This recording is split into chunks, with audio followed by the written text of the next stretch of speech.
बिहार में महागठबंधन की सरकार बनने के बाद विवादों का सिलसिला जारी है। ताजा मामला सहकारिता मंत्री सुरेंद्र यादव का है।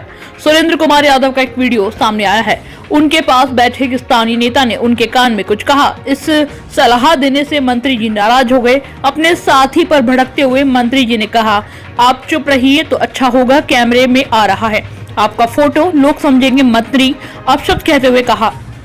सुरेंद्र यादव गया के बेलागंज से विधायक है। आरजेडी के कोटे से मंत्री बने हैं। वह मंत्री बनने के बाद पहली बार अपने गृह जिला पहुंचे थे। पत्रकारों को आमंत्रित किया और अपनी सरकार की प्राथमिकता गिना रहे थे।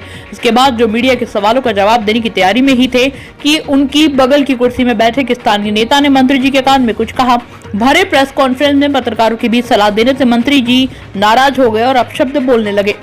अब बीजेपी ने इस पर आपत्ति जताई है। बीजेपी के प्रवक्ता निखिल आनंद ने कहा है कि अब मंत्री बने हैं तो अपनी जुबान पर काबू रखना चाहिए। प्रेस कॉन्फ्रेंस में किसी ने पब्लिकली सलाह दे दी तो वह भड़क गए। लगता है बिहार सरकार के मंत्रियों को सार्वजनिक मंच पर कैसे बात करनी है, इसकी ट्रेनिंग लेनी होगी। सहकारिता मंत्री सुरेंद्र यादव गया जिले के बेलागंज से विधायक है। वे आरजेडी सुप्रीमो लालू प्रसाद यादव और डिप्टी सीएम तेजस्वी यादव ने काफी करीब माने जाते हैं। बीजेपी के प्रदेश प्रवक्ता निखिल आनंद ने कहा है कि मंत्री सुरेंद्र यादव का दबंग इतिहास रहा है। वे ज्ञान से भी भरे हुए हैं। कभी विधायक रहते हुए बीपीएससी की परीक्षा क्वालिफाई कर गए थे। उनकी पहचान एक दबंग नेता के रूप में है। उन पर 3 दर्जन से ज्यादा आपराधिक मामले दर्ज हैं।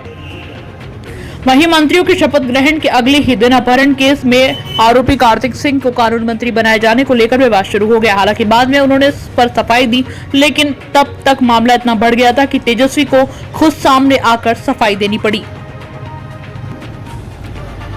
डिप्टी सीएम तेजस्वी यादव ने राजद कोटे के सभी मंत्रियों से खास अपील की है। तेजस्वी ने 6 पॉइंट्स में बात की है कि मंत्रियों को क्या करना है और क्या नहीं करना है। उन्होंने कहा है कि राजद के मंत्री उम्र में बड़े कार्यकर्ता या समर्थक या अन्य व्यक्ति को पांव नहीं छूने दे, हाथ जोड़कर ही प्रणाम करें।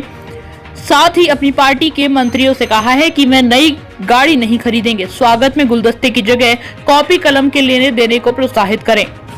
तेजस्वी ने 6 नियम को फॉलो करने को कहा है, जिसमें पहला है कि सरकार में राष्ट्रीय जनता दल के कोटे से बने मंत्री विभाग में अपने लिए कोई नई गाड़ी नहीं खरीदेंगे।